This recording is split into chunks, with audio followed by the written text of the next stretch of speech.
Joshua chapter 21. The leaders of the Levi family groups approached Eleazar the priest and Joshua, the son of Nun. They also approached the leaders of the family groups of Israel's other tribes. They went to all of them at Siloah in Canaan. They said to them, "Give us towns to live in. Also give us grasslands for our livestock." That's what the Lord commanded through Moses. So the Israelites gave the Levites town and grasslands out of their own shares of land. They did what the Lord has commanded. Here are the towns the Levites were given. The first lot drawn out was for the people of Kohath, according to their family groups. Some of the Levites came from the family line of Aaron the priest. They were given 13 towns from the tribes of Judah, Simeon, and Benjamin. The rest of the Kohath's family groups were given 10 towns. Those towns were from the family groups of the tribes of Ephraim and Dan and half of the tribe of Manasseh. The family group of Gershon were given 13 towns. Those towns were from the family groups of the tribes of Issachar, Asher, and Naphtali and half of the tribe of Manasseh. That part of Manasseh was in the land of Bashan. The family groups of Merari received 12 towns from the tribes of Reuben, Gad, and Zebulun. Each family group received its share. So the Israelites gave those towns and their grasslands to their Levites. They did what the Lord has commanded through Moses. Some towns were given from the territories of the tribes of Judah and Simeon. The Israelites gave them to the members of the family line of Aaron. The towns were given to the family groups of Kohath. They were Levites. The first lot drawn out was for them. Here are the towns the family groups of Kohath were given. The Israelites gave them Kiriath Arba and the grasslands around it. Kiriath Arba is also called Hebron, each in the hill country of Judah.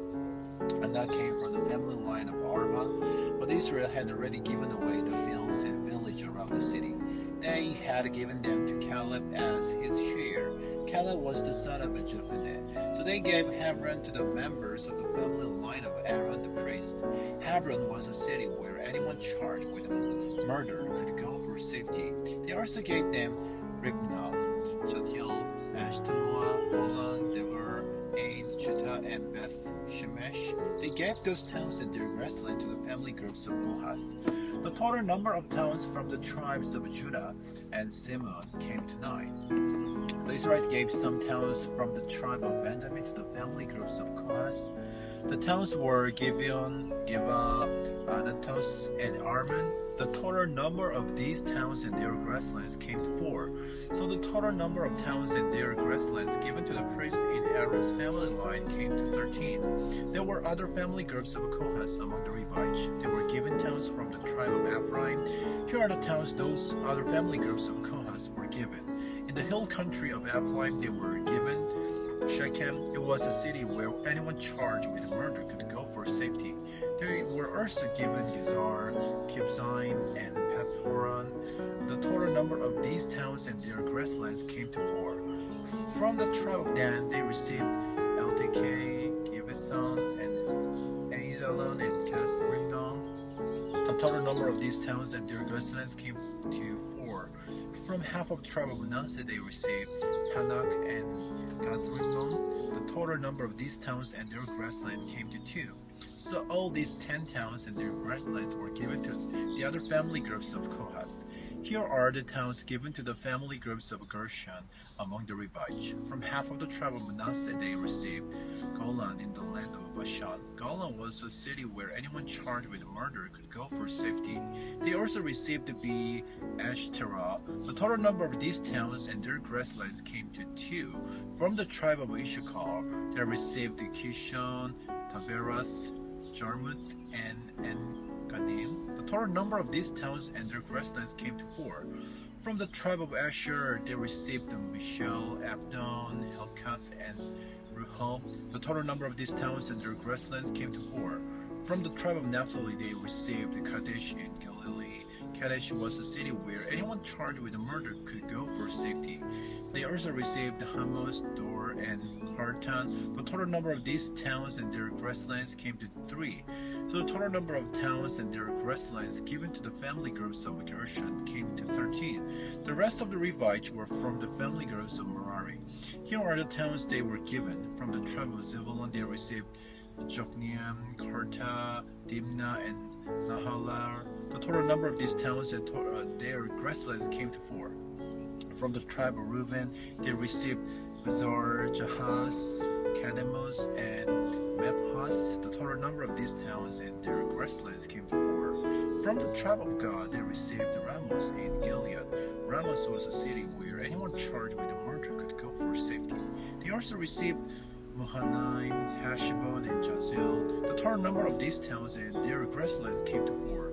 So the total number of towns given to the family groups of Merari came to 12. That concludes the list of towns the rest of the Levites received. The total number of the Levite towns and their grasslands in the territory given to Israel came to 48. Each of those towns had grasslands around it. That was true of all of them. So the Lord gave Israel all the land he had promised to give to Abraham, Isaac, and Jacob, and Israel took it over. And they made their homes there. Then the Lord gave them peace and rest on every side. He had promised their people of long ago that he would do that. Not one of Israel's enemies were able to fight against them and win. The Lord handed all their enemies over to them. The Lord kept all the good promises he had made to the Israelites. Every one of them came true. Joshua chapter 22. Joshua sent for the tribes of Reuben and Gad and half of the tribe of Manasseh. He said to them, "You have done everything that Moses, the servant of the Lord, commanded. You have also obeyed everything I commanded. For a long time now you haven't deserted the other Israelites. Instead, you have done what the Lord your God sent you to do. You have obeyed him right up to this day. And now the Lord your God has given the other tribes peace and rest. That's what he promised to do. So return to your homes. They are in the land that Moses, the servant of the Lord, gave you. Each on the east side of the Jordan River. Be very careful to obey the Lord that Moses, the servant of the Lord, gave you. He commanded you to love the Lord your God. He told you to live exactly as the Lord wants you to. He told you to obey the Lord's commands. He told you to remain faithful to the Lord, and he told you to serve the Lord with all your heart and with all your soul. Joshua gave the eastern tribes his blessing, then he sent them home. So they went. Moses had given the land in Bashan to half of the tribe of the Manasseh. Joshua had given land to the other half of the tribe. He had given to them along with the other tribes on the west side of the Jordan River. When Joshua sent them home, he blessed them. He said, "Return to your homes, take your great wealth with you. Return with your large herds of livestock, and take your silver, gold, bronze, and iron with you. Return with all the extra clothes you acquired. Divide up the things you have taken from your enemies, share them with your people." So the tribes of Reuben and Gad and half of the tribe of Manasseh went home. They had left the other Israelite at Shiloh in Canaan. They returned to Gilead, and that was their own land. They had acquired it according to the Lord's command through Moses. The tribes of Reuben and Gad and half of the tribe of Manasseh came to Galiloth. It was near the Jordan River in the land of Canaan. They built a large altar there by the Jordan. The rest of the Israelites heard that the eastern tribes had built the altar, and they heard that it had been built on the border of Canaan at Galiloth. It was near the Jordan River on the west side. So the whole community of Israel gathered together at Shiloh. They decided to go to war against the eastern tribes. The Israelites sent Phinehas, the priest to the land of Gilead. Phinehas was the son of Eleazar. They sent him to the tribes of Reuben and Gad and half of the tribe of Manasseh. They sent 10 of their leaders with him. There was one from each of the tribes of Israel. Each man was a leader of a family group among the larger family groups of Israel. Those leaders went to the tribes of Reuben and Gad and half of the tribe of Manasseh. Those tribes were in the land of Gilead. The leaders said to them, "We are speaking for the Lord's whole community.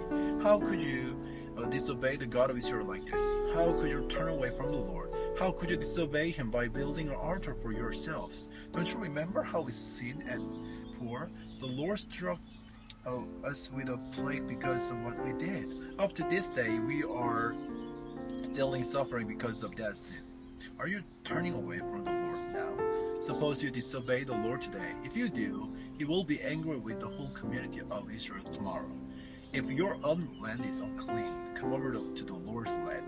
each where his holy tent stands. Share our land with us, but don't disobey the Lord. Don't turn against us by building an altar for yourselves.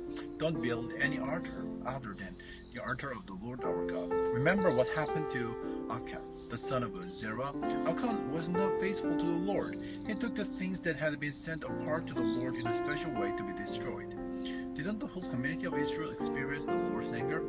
Achan wasn't the only one who died because of his sin.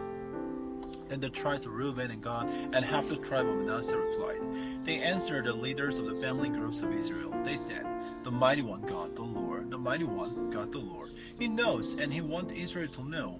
Have we opposed the Lord? Have we refused to obey him? If we have, don't spare us today. Have we built our own altar so we can turn away from the Lord? Have we built it to offer burnt offerings and grain offering on it? Have we built it to sacrifice friendship offering on it? If we have, may the Lord himself hold us accountable. No, we built it because we were afraid. Someday your children might speak to our children. We were afraid they might say, 'What do you have to do with the Lord? What do you have to do with the God of Israel? The Lord has made the Jordan River a border between us and you. You people of Reuben, you people of God, you don't have anything to do with the Lord.' If your children say that, they might cause our children to stop worshiping the Lord.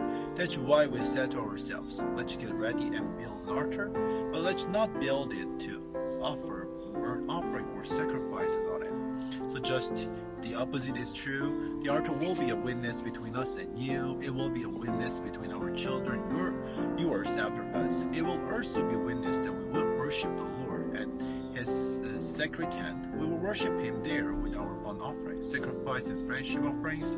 That in days to come your children won't be able to say to ours, 'You don't have anything to do with the Lord.' So we said to ourselves, suppose they say that to us sometime, or suppose they say to our children after us, then we will answer, 'Look at this altar. It's exactly like the Lord's altar. Our people built it, and they didn't build it to offer burnt offering and sacrifices on it. Instead, they built it to be a witness between us and you.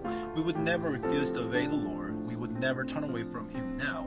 We wouldn't build an altar to offer burnt offerings, grain offerings, and sacrifices on it. We wouldn't use any altar other than the altar of the Lord our God. And that altar stands in front of it, his holy tent." Phinehas the priest heard what the tribes of Reuben, Gad, and Manasseh had to say. The leaders of the family groups of the community of Israel heard it too. All of them were pleased with what they heard. Phinehas the priest spoke to the tribes of Reuben, Gad, and Manasseh. Phinehas was the son of Eleazar. He said, "Today we know that the Lord is with us. That's because you have been faithful to him in this matter. Now you have saved the Israelites from the Lord's anger against them." Then Phinehas the priest, the son of Eleazar, returned to Canaan. So did the leaders. All of them went back from their meetings with the tribes of Reuben and Gad in Gilead. They brought a report back to the Israelites. The people were glad to hear the report. They praised God. They didn't talk anymore about going to war against the eastern tribes, and they didn't talk anymore about destroying the country where the tribes of Reuben and Gad lived. The tribes of Reuben and Gad gave the altar a name. They called it a witness between us that the Lord is God.